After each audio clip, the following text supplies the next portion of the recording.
Welcome to FVTV. I'm Darren Murphy. I'm here again with Neil Horgan, and we have Amber Barrett on the show. Amber, how are you? I'm keeping good, keeping well. So we're just catching up there. You're from Donegal, Amber, and you're playing in Germany with FC Koln. So, how are you getting on over there? And I suppose with all this COVID stuff going on to start with. Yeah, I suppose we're the only women's league in, well, one of the main women's leagues in Europe at the minute has actually got the go ahead again. So I suppose I'm one of the lucky ones at the minute that we're actually back.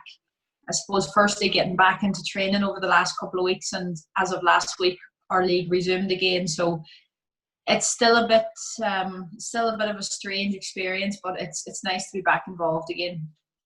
And what was the lead up training wise to that? Like, did you get much of a chance to like a mini pre-season or? So basically, since I think it's around the 13th or 14th of March, we hadn't been training, and I think it was around, we did a 9-week period then of kind of, I suppose, like everybody was kind of waiting to see how things were going to pan out. And literally then I think it was a Thursday evening there only a couple of weeks ago, we got confirmation that we were going to get back into group training the following day.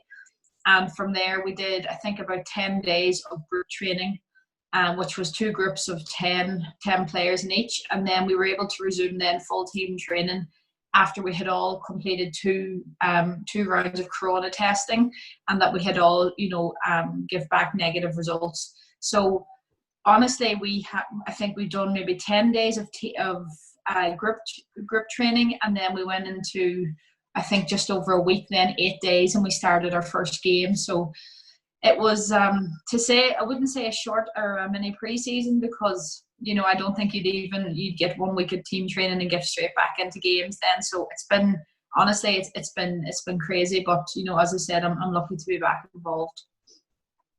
Yeah, that's amazing, Amber. I mean, it must have been really tough training on your own before the group training and all that.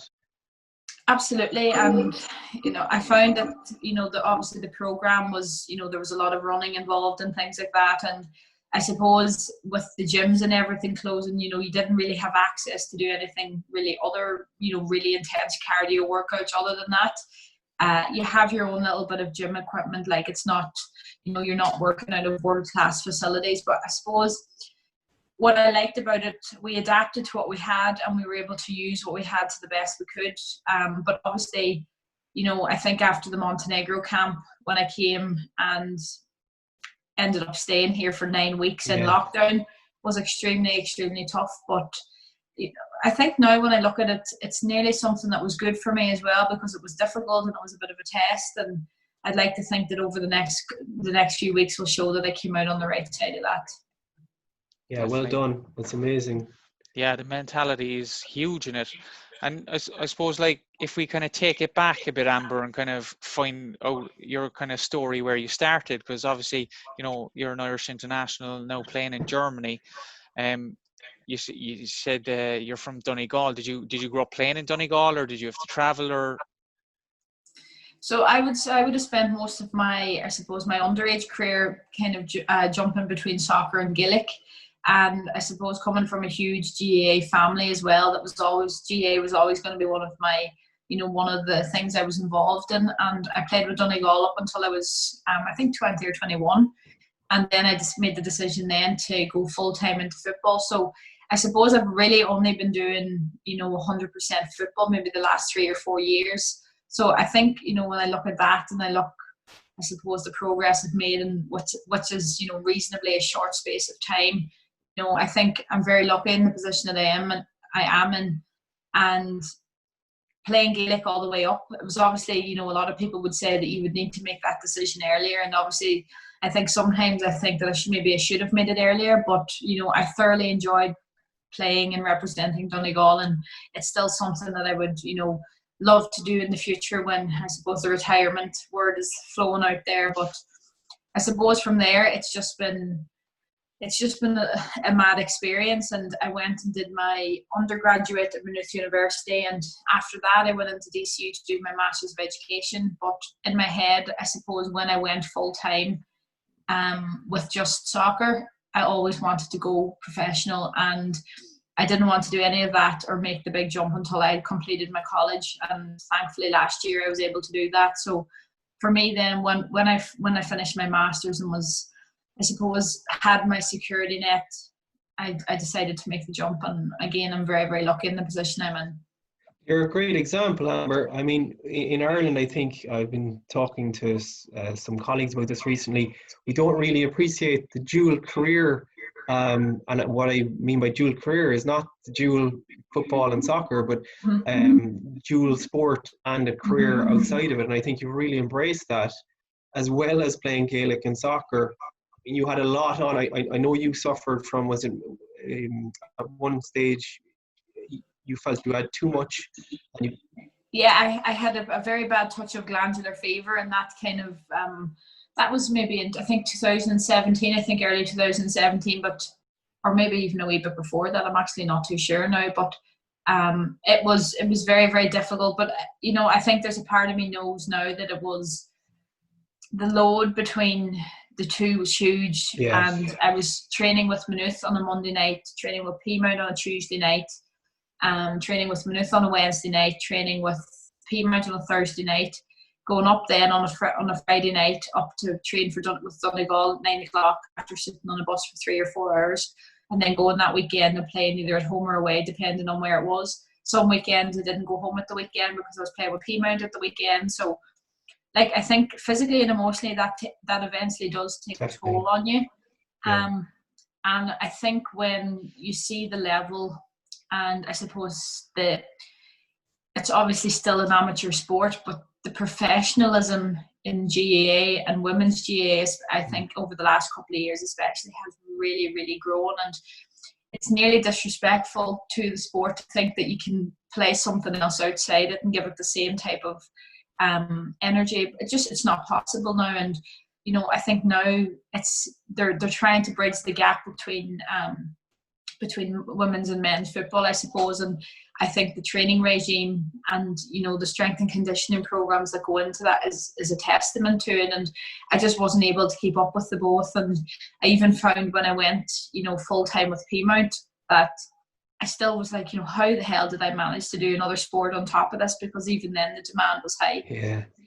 So as you said, sorry to cut in you, it is probably a sign that the game is maturing, ladies football GA, in terms of you're not able to do both now anymore. As we might have seen in the men's sport, where previously you'd have people, be it rugby or GA, crossing the disciplines, whereas nowadays you can't.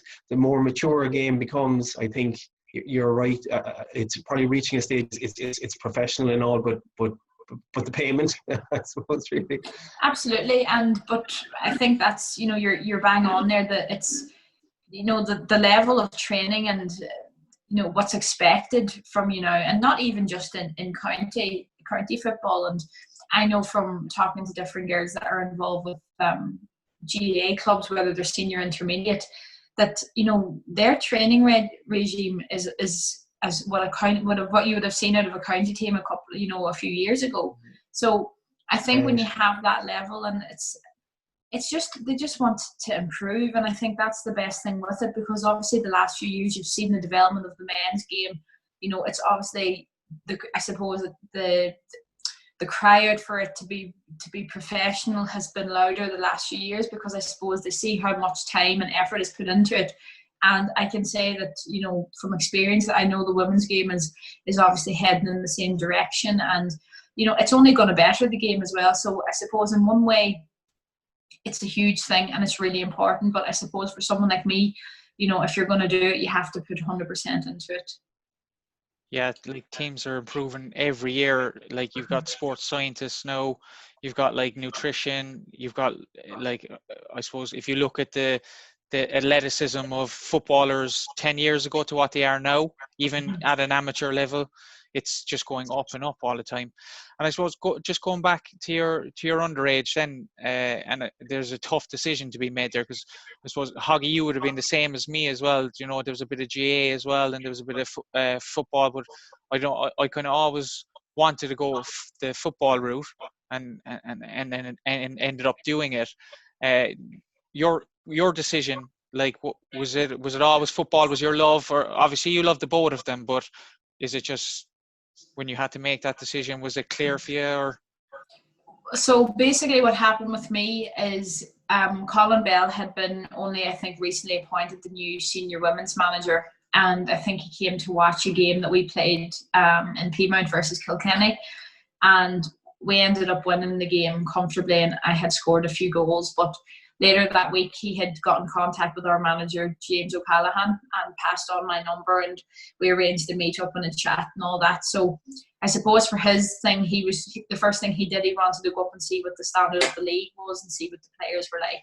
So I ended up meeting Colin in, I think, City West hotel, and basically from there he just said that he saw potential in me to be a member of the senior women's team, and he wanted 100% from every player. And he wasn't just saying this to me. Like, there was a number of girls that were in maybe not as similar a situation, but quite close to it. And he said that there's a lot of potential there.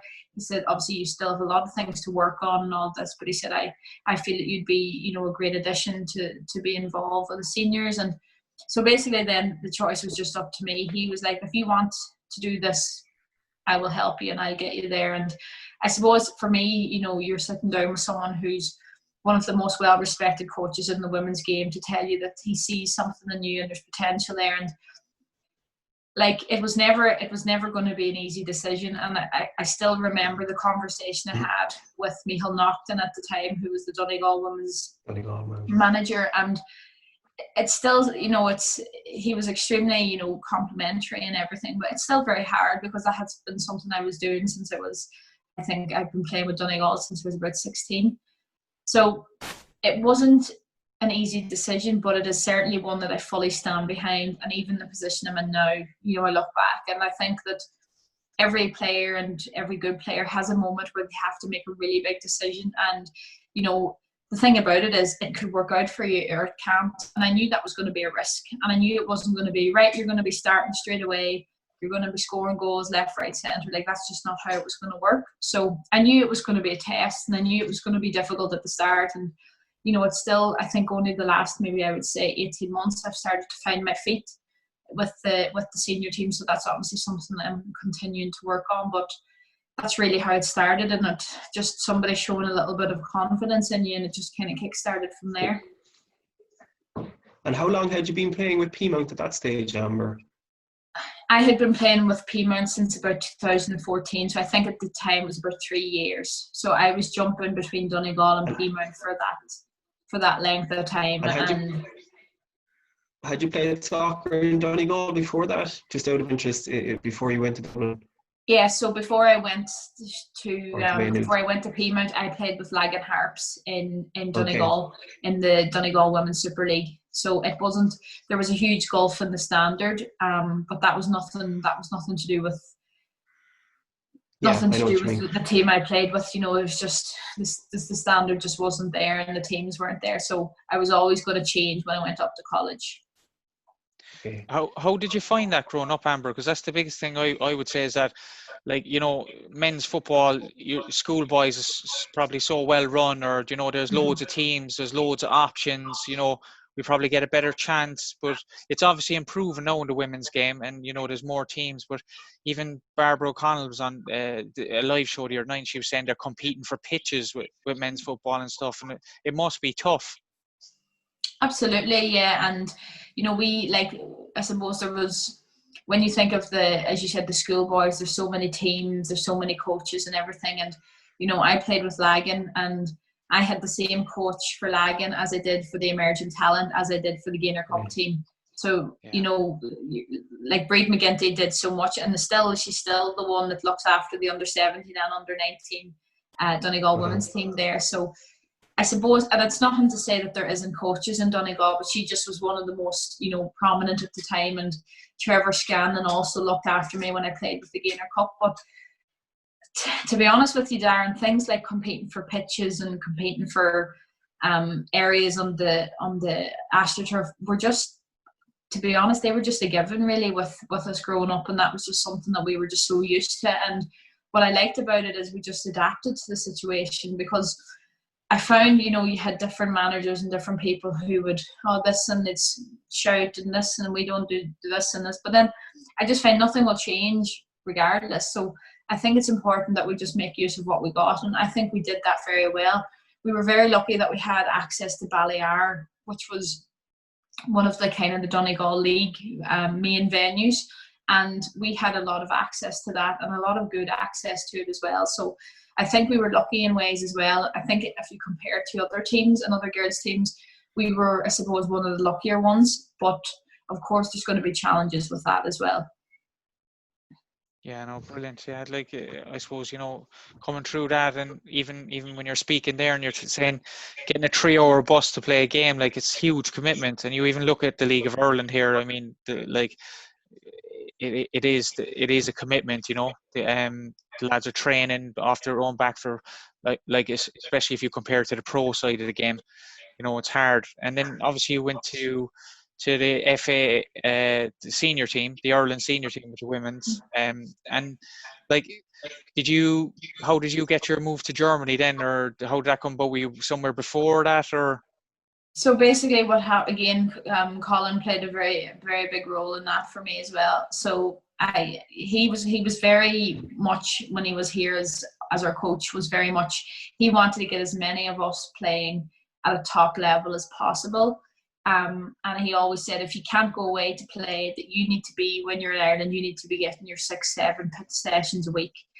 And I think that was abundantly clear when we were playing against teams, and you had a squad full of them that were playing with some of the best teams in Europe, and they were training their 8-9 times a week in comparison to us when we were playing in the National League, that we were only training maybe 2 or 3 times a week.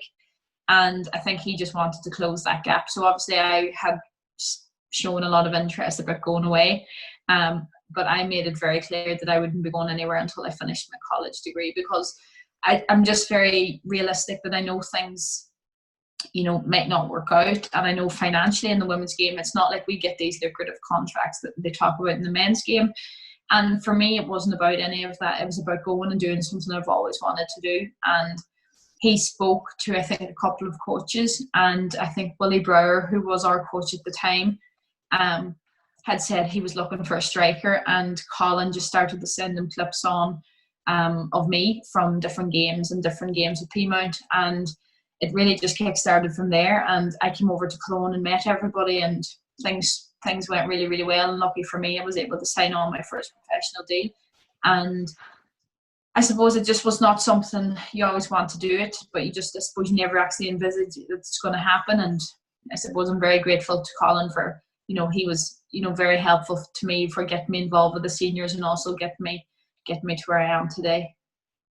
It's a fantastic story, Amber, and what's brilliant, I think, at the moment for the Irish women's players in general is that you have players spread across. I know you have 3 or 4 players in Germany, you have players in America, you have players in England, you have 1 or 2 in Australia, I think, and players in the National League at home. But I think from your point of view, because myself and Darren would have played maybe part-time, and I certainly played part-time and then full-time football with Cork City. So I saw the shift from part-time to full-time, albeit I was living at home. Whereas I think you've moved from perhaps a kind of part-time role in Peamount, in terms of your training at least, 3 nights a week, to a full-time situation in Germany away from home. I imagine that is demanding from a psychological point of view to kind of adjust. Now you have your college behind you, which is fantastic, but even still, I'd imagine that is a challenge. Yeah, well, I think, to be honest with you, I think that I've always been quite independent. So I think the move away from home was not going to be my biggest obstacle. I think, obviously coming over here, I think straight away the first thing that I had an issue with was language. And, I suppose coming over to a country where everything is just, everything is done here through German, the coaching is done through German, the team meetings, team conversations, all of that. But of course, had you any German before you went over? Had you studied German, or? No, before you went? I did for a year in primary school, so I could count up Okay. to 10, but that didn't do me any good over here. But it was certainly like, you know, when I was coming over here, that was one thing that was made very clear to me, was that it was going to be the adapting to the training schedule was going to be my toughest obstacle. Obviously, you know, you can do all the I could have done all the pre-season training I wanted. I could have run up 100 mountains if I wanted to, but coming in here and then having a training session on the Monday, getting up on the Tuesday morning, having another one, Tuesday night again, having your Wednesday off, Thursday morning, Thursday night, Friday night, Saturday, play game on Sunday. Like, I suppose the first couple of weeks, you know, now when I look back, I insist that, you know, I managed to get through the first 2 weeks surely on adrenaline and just the excitement of being here. But, you know, after the third, fourth, fifth week, it was like, and I suppose at the time I didn't really recognize what was happening. But I suppose then when I kind of look back now, and just in terms of little things in training, like mistakes, and I suppose just carrying your tiredness into the next day, whereas now I manage myself much better. I know how to prepare for a training session, whether it be, you know, I suppose there's nearly like you don't want to carry this idea of, I suppose, the label of being lazy.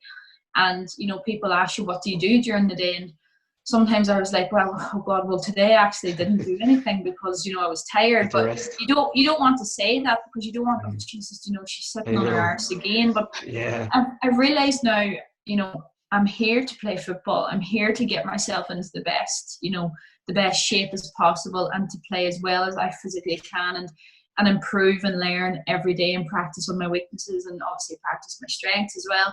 But, you know, if I need to have a nap now during the day, I will do that if that's what will get me to, you know, to be as the best player that I can be. But obviously there's the whole thing of, I think, stretching and mobility and rehab, and, you know, some days that a day off as well. I learned that, I suppose, now as well. A day off needs to be a day off, because, you know, you think you can, oh, do you know what, I can do this, I can do that. But eventually your body says, well, actually, no, you can't. And, you know, even we played it, when we played last week, even one of the girls had said to me, she said, the difference in you now and even from before Christmas is huge. So I know the first year or two here is going to be constantly me trying to bridge the gap and improve all the time. So I'm not there yet, but I've made a lot of good strides since I've come here. It sounds like you're doing everything you can as well, so well done, and keep that up. Sorry, Darren, I think you were going to go. I was just about to say the same thing you were going to say. Your attitude sounds excellent. Like, you know, you've your head screwed on, you know, getting your degree and stuff, and your master's before heading over and setting yourself up. And as well, like, just listening to you there is exactly what a professional athlete should be talking about, is getting their body recovered. They're there to play football, you know, improve, and that's what it's all about. How have you set up over there? So obviously the German, like I would be even thinking about that, is going to Germany or going to another foreign country. Is the language is going to be a barrier? Like, how do you find it mentally, you know, coming into the squad? Obviously, is it, I suppose, is it competitive over there? Because when I went away, you know, you're coming into a squad of like 25 people. There's only 11 people who can play at the weekend. And, you know, I imagine if there's another language being spoken, maybe it might be a bit better, actually. You might have been able to hear what they were saying. But but how are you finding in that aspect? Or are women friendlier that way? Well, you know, I certainly agree with you, though. It's a very challenging environment to come into. And I suppose coming in, and the one big thing for me is, like, I would be quite a people person, and, you know, it doesn't take me long to get into conversation with somebody, but it's completely different obviously when there's a huge gap in the language barrier.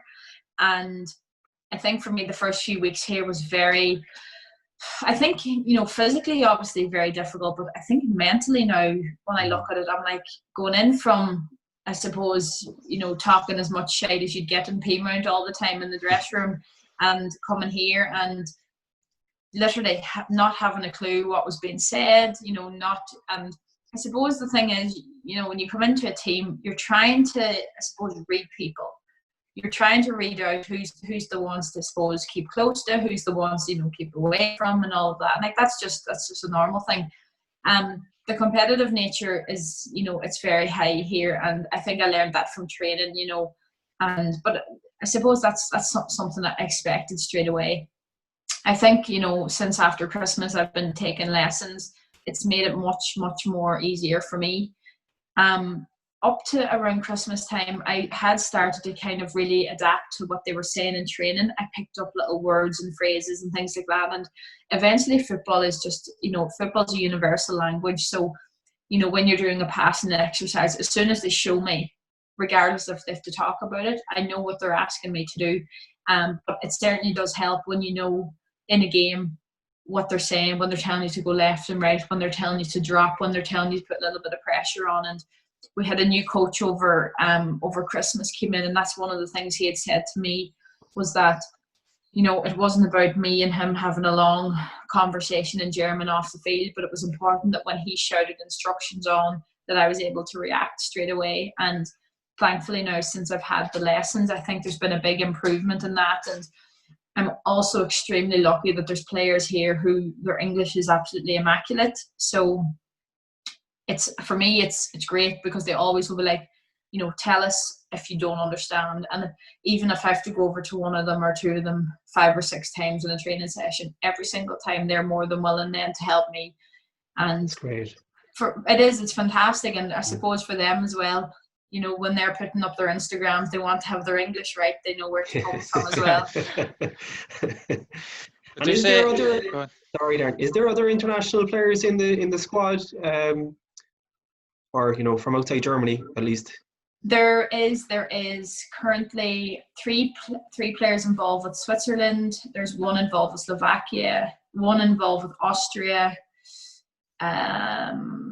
I think they'll be mainly, I suppose, Central European, and you might be the only person kind of English primarily as your first tongue or whatever. Yeah. I think I'm actually the first Irish player in Koln, I think, men's and women's. Wow. And would you be the first Donegal women's player in Germany, I wonder? Probably. I haven't heard of anybody else anyway. You'll have to get that in a book somewhere up in Donegal, definitely. I think that'll be the title of my. It's absolutely fantastic. Yeah, it is. It's because I suppose, like for men's football, it's always go to England or even America, the States, but it's rare kind of hear someone in the German league. It's actually what men's football in Ireland has been striving to do over the last 10 years. It seems like women's football is there already in terms of the dual career, in terms of education and that, combined with not relying on England, like going to Germany, testing yourself, taking on a new language. I mean, and that's only going to do the national squad good, that you're coming back with all those experiences on a full-time basis. And would the German league be rated versus UK leagues? And that's, sorry, I would be ignorant of this kind of thing. To be honest with you, from I suppose being obviously I can't comment on what the in comparison to the standard, but I do think that it's definitely one of the best leagues in Europe. It's certainly one of the most competitive. Obviously, Wolfsburg are probably, without doubt, one of the top teams in women's football, full stop, not just in Europe. But, there's obviously the likes of Bayern Munich and Hoffenheim and Essen and Freiburg. And I think it's Frankfurt have now got the support of Eintracht Frankfurt. So they're joining forces with the men's side. So I think when you have clubs, the likes of Bayern Munich, the likes of Wolfsburg, and the likes of Hoffenheim, and even for us as well with FC Koln, we're so heavily supported by the men's setup. I think it's just going to make things a lot better. And obviously that's the way it is in England as well, with the likes of Arsenal, Manchester City. I think when the men's club are willing to support, it's only going to help us to get better and better. Brilliant. Yeah, and it's kind of starting here as well. Like Cork City have a women's team that they're heavily involved with there as well, and a lot of other clubs are kind of linking up here. Like, what's the standard like difference between, I suppose, Germany and here when you were playing? Because is there a qualification for the Champions League now in the women's football here as well? There are a couple of Irish teams in it. P-Man could have played, I suppose, a few times. Yeah, well, the Champions League in Ireland has always been, the winner always gets into the not the knockout stage, but they get into basically the preliminary rounds, the group stage, the qualifying round, which goes into like a round robin week, play each other game kind of thing. I think it's the top two, or if not the top three, go to Champions League as well. But if I was to say what the main difference is, I suppose it's obviously training. You can't compare training 7, 8, 9 times a week to training 2 or 3 times a week. And I think for me that's the main gap. And I think if we bridge that gap in terms of the training, and like, don't get me wrong, the coaches in Ireland, and I've known because I've worked with so many of them, that the coaching standards in Ireland are absolutely fantastic. So it's just that, I suppose financially, to be able to let teams train that amount and to have the facilities, and as well, there's obviously not every team in the German Women's League is fully professional. There's some of the teams have some players that work. Now, I know from our own predicament, we have a few girls that work, but also a few girls who are in college. But it's not a huge number of people.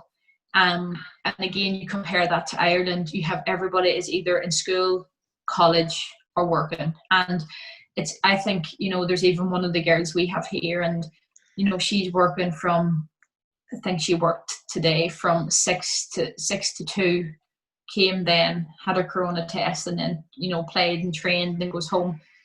And, if you're going to do that and repeatedly do that, it's obviously going to, eventually it's going to take, it's like I'm tired and I go home and sit in my bed all day. So yeah. I can't imagine how those people feel. So I think when it becomes, I suppose, even if it's semi-professional in Ireland for a start, I think they'll make a really good run at it, because I think the players are there and the coaches are there. Yeah. Let's hope so. Yeah. Mm-hmm. And it's the same for, I suppose, like all of Ireland. We talk about this often, like, is that the facilities probably need to improve. You said, like, the coaches and the players are there. Mm-hmm. It's just everything else around it kind of needs to really improve. But it's great to see, like, so many players go away, and then, like, you're only going to come back then and help filter this back into Ireland, when you do return, and maybe go into a coaching role, or, promote other players going to countries that you've been. And then, like, do you find it tough going back for Ireland games? Because I suppose do you train much then, or is it kind of set up in a camp kind of thing scenario? Or yeah, absolutely. It's if we're back so even for the Greece and Montenegro camp, I think most of us had games at the weekend, so we came in the Sunday evening. I think most of the home-based players and the players that have free weekends came in on the Friday night.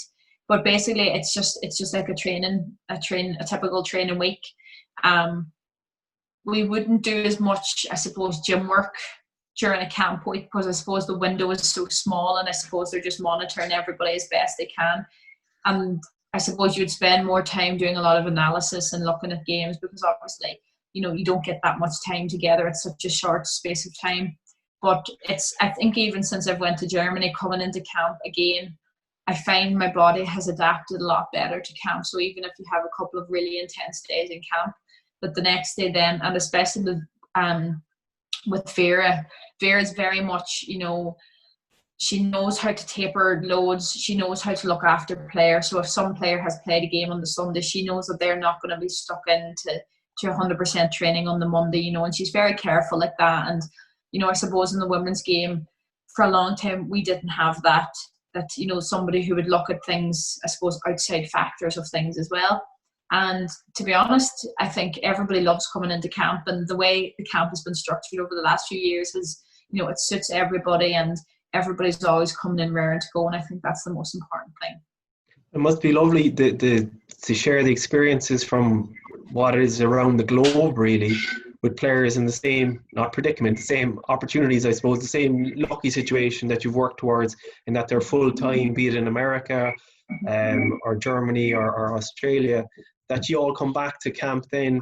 It must be a great buzz to meet those kind of people. Absolutely. And for me, I think, when I look back on now, I suppose when we get into camp, I suppose a conversation I always love to have, especially with the likes of the girls in England and Denise in the US as well, is a big one, is talking about the players they're either playing with or the players they're playing against. Like Brilliant. You're talking about, so an example, when we played Wolfsburg last Friday, Pernille Harder was playing, and Pernille Harder was the runner-up the Ballon d'Or in its first year in 2018. Wow.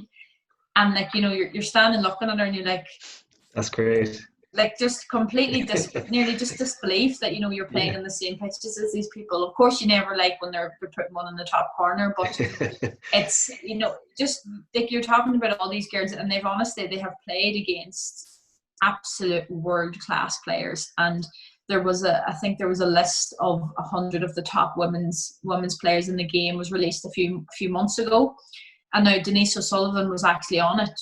But if you look at the list of players on it, I would say everybody in our team has either played with or played against. That's brilliant. Most of them. And like, to say that is a huge, it's huge. You know, it's huge. And the experience you learn from it, how they conduct themselves. And, you know, so the likes of Katie and Louise at Arsenal are dealing with Vivian Medema, who's probably arguably the best striker in women's football. You know, how is she, what's she like to train with, all of these things. And you can only just learn from these things. So I suppose, as you said, it's a complete buzz to get in, and it's always the same annoying questions all the time, but the girls are great that way as well. Well, it sounds like you're building up a knowledge base, you know, for Irish football, actually, you know, that you're sharing from the top class athletes. Like, I'm like, this is something as League of Ireland players we never got near, you know what I mean? Maybe a friendly match against Bolton or something. When we did play a level up, you know, or two, you get to see the standards, but you're at the real top standard. That knowledge coming down is like, they describe it as knowledge management. If you can keep that within your base, I'm sure the Irish national team has great days ahead. If that group of players and that cohort keep giving those messages down to the younger players as well, that, you know, we're playing against these players, they're the top players in the world, and they're on the same pitch as us. So it's inspiring, really, I'd imagine, Amber, to be playing absolutely against and you know, like you said, it's important as well for the younger players to look at that and, you know, to embrace it, because, you know, we talk about it that, you know, we still have to play Germany twice in our qualifiers, and again, there's huge names in the German women's team, and again, it's not a case of going out and looking at them and being like, oh my god, that's her. It's a case of being like, right, I'm going to show you now I'm equally as good, if not better. And look, you're dealing with world-class players, and they're always going to do something that's, you know, to learn from and to watch. But I think as well, you know, with the current women's team in Ireland, honestly, I think we're the luckiest that we've ever been, in terms of having such a strong squad of players who are arguably some of the best players that have played with the Irish senior team. And, you know, you have the likes of Katie, you have the likes of Denise, and, you know, I think Denise is still only 26 or 27 and Katie's only 24, 25. Wow. You know, these are players that still have, you know, a good few years left in their tank, that they're able to really push on. And playing with those type of players, it's only going to make it easier for the rest of us. But I think the most important thing to note is that they set the standard, they set the expectations. And, you know, Katie's going from playing with the girls at Arsenal, and obviously the standard there is, you know, second to none. She expects the exact same when she comes in. She knows she's not dealing with the same players, but her standards don't drop. And I think that's really important for us, because if you have somebody like that pushing you and, you know, saying, yeah, we can do it as good as this, it's only going to make us better down the line. It's very exciting. It's very exciting. It is exciting, Hog. It kind of makes me think, get my boots back on and train again and do so. until my calf falls out the back. So tell me, Amber, about the protections, I suppose, in place for you now with the COVID. I know it's, you know, we might be sick about talking about this, but I suppose it's relevant really for people who are watching, any athletes in Ireland at the moment. I suppose how maybe there's a pathway back, you know, all going well. What kind of testing do you do? I know you mentioned it already. So we've basically, since we resumed full team training, we had to have, I think up to the first training session, we had to have two tests done. And since then, we've literally had a test maybe every 3 or 4 days. So we were tested last Thursday. We were tested on Sunday. We were tested again today. I think the next one is either Saturday or Sunday again. And it's just, that's literally going to be the routine now until we finish out our games. And is Sorry? Is that your team doctor coming in and kind of giving you a blood test, or is it? No, it's so with the corona test, it goes up your nose and up to the back. Okay. And it's usually, there's somebody usually brought in for that. And okay. I think, because I don't know how, I'm presuming by the way it works that when we're tested, they try and do as many in I suppose between the men's team and the club. So like we might have tested at 2 o'clock, the men's team might have tested at 4 o'clock or 5 o'clock, depending on when they're playing or training. But they basically just have to keep, they have to keep a lid on it, because I suppose what we found with the coronavirus is how contagious it is and how quickly it can, affect people. If there's one infected person training with us, you could have 3 or 4 the next time, or 5 or 6. So I suppose that's one thing. Germany have handled the coronavirus in general quite well. And I suppose that for other countries to get their pathway, I think the way Germany have done it is a great example to follow. It is possible to do it with obviously we have the hand washing. Obviously when we go into the buildings, we always have to wear the masks. We've kind of been asked to refrain from using any public transport until the conclusion of the league, and we're really kind of not really supposed to go anywhere bar your kind of necessary journeys, I suppose. But I think everybody realizes the risk, and everybody's obviously abiding by it as well, because whatever about you getting it, as bad as that would be, nobody also wants to infect anybody. So I think everybody's following the best rules. And on the match day, is it something that creeps into the? Obviously, there's requirements, but once you pass over the white line, is it something you just can forget about at the moment? Well, I suppose for me, it was when we went to play Wolfsburg on Friday. We were split into 4 dressing rooms, so there was maybe 4 or 5 players to each one, and that was something that maybe again got lost in translation that Amber didn't listen to. But I didn't realise that was happening. So anyway, that happened, but I suppose then, after that, when we went out to warm up, it was as normal. I suppose there's little things that are still a little bit strange to me, like we're on the bus with each other, but then as soon as we go onto the pitch, you're not really supposed to high five. It's kind of all this and things like that. And I suppose they're doing it just to kind of set an example about how things should be done. And it's not something you're not worried about. I suppose most people's concern is the celebration. What are we going to do if we score? We can't do. But those are such small, minor details that you don't even think about. And I think now, from watching the men's Bundesliga for the last number of weeks, I think everybody's just adapted to it really quickly. So there's not even oh my God, what are we going to do? It's just get up with it and get on with it. Yeah, the testing procedure sounds horrible, by the way. It is quick, but it's quite unpleasant. But it's very quick. And how quick are they turning around the results is the question I wanted to ask you. So it's fluctuated a few days, but never any longer than 24 hours. That's brilliant. That's kind of what you want, really. Some of the results have come even, a few hours later that day. So it honestly depends. I think at the weekend, one of the days we had to wait a full day, but other than that, they've been very, very quick. Yeah, no, that's the kind of main thing. I suppose safety is the key word. Mm-hmm. And just on the football, I suppose I was thinking, is it with playing behind closed doors with no fans, is it going to kind of encourage, because I watched a couple of games, is it going to encourage players a bit more, take the pressure off? Are they going to do things that they wouldn't normally do? Like you see some amazing goals, in training sessions, and sometimes I see you see amazing goals in games as well, but not as many. It seems to be a lot of high scoring games at the moment and stuff. And do you think it takes a bit of pressure off when you were playing? Well, I suppose it's maybe a little bit different for playing with the women's league, because obviously we wouldn't bring in the same types of crowds that the men's team would be. So, I think most of the time we'd have between 1,500 to 2,000 people maybe might come to a game. Other teams might be a little bit more, and some teams might be less. It just depends.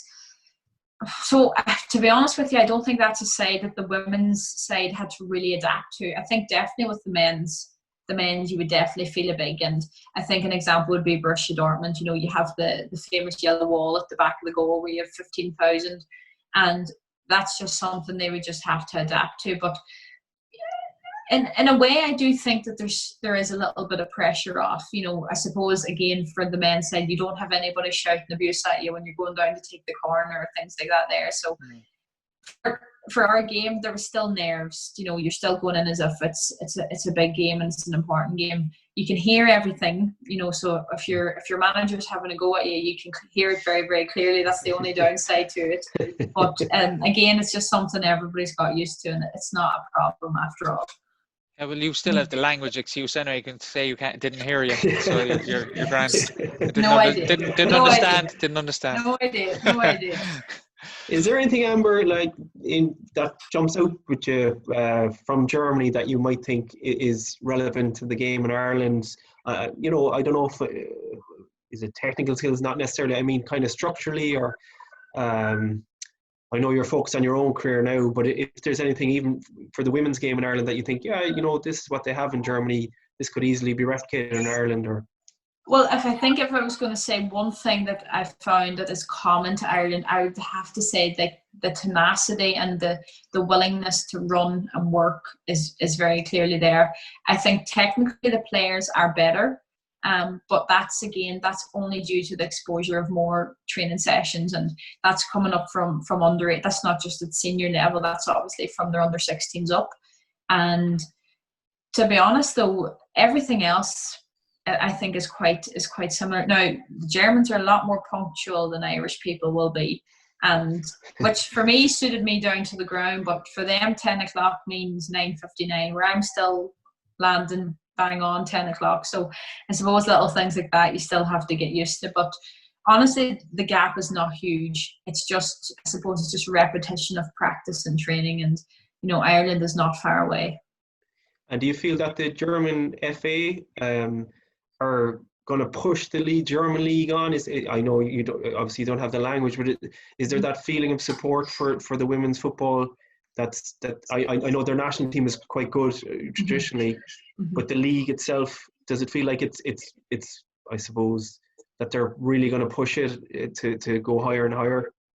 Well, I suppose for us the biggest kind of show of support was the fact they were, you know, very confident and very ambitious in wanting to restart the women's league when it had, you know, when everything had finished.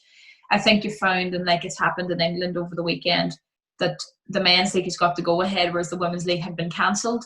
So I think for us it showed, you know, that they were willing to put us onto the same bracket. And of course there was obviously the case of, you know, financially being able to support the level of testing that was required.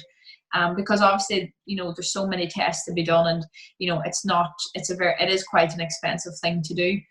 I suppose for us, we're looking at it that it was really, really, really good that they wanted to show that they wanted us to play and continue the league. I suppose the only little negative of it is that, you know, we've went from, I suppose for me being here for such a long period of time, and then they've set the end of June as the window of when they want to complete the games. So we've had to complete we have 8 games to complete in 4 weeks. Wow. And I think between league games and cup games, I think most teams will have 8 to 9 games, if not a wee bit more, maybe between now and the end of the cup game. I think is the first week of July, the cup final.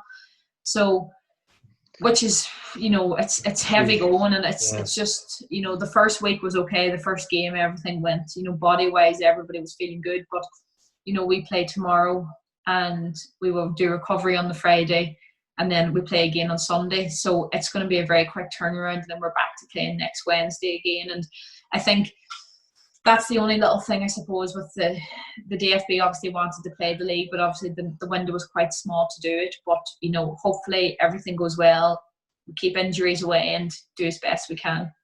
And Amber, you signed for a few years, or is your contract up at the end of the year, or is at the end of the season?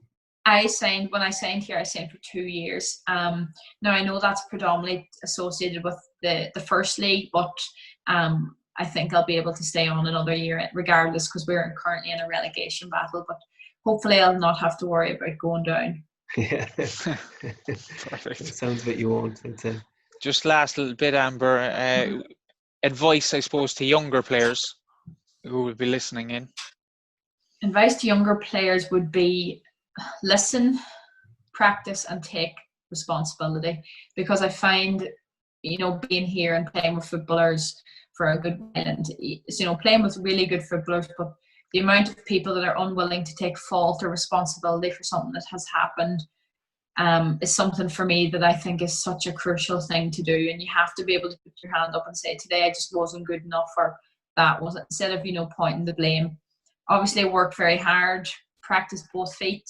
I think that's more of a GAA thing than a soccer thing, is always to be able to kick off both feet. But it's, for me, those are really the basics. And I suppose listen and learn, because do you know what? Some of the best advice you get out are not from people that have all these fancy degrees and they have all these coaching bags. It's just people saying the right thing at the right time. And I think you learn more from those opportunities than ever. Just before you go, give a shout out to the jersey. Is that your club jersey?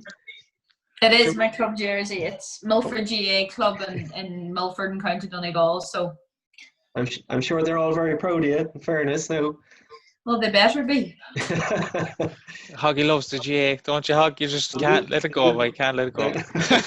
No, but thanks for coming on, Amber. It was a pleasure to hear your story, and we wish you all the best with your career. And thank you very much. It was great to have you on, boys. Yeah, I hope you get to be that top Irish, international player that you're striving to be at the moment. I do too. Again, like and share this and get as much exposure out there as you can to your friends and everyone that knows you. And again, keep listening in, everyone, and we'll be back with more podcasts next week, hopefully. It's goodbye from Amber, Neil, and myself, Darren. Thanks very much.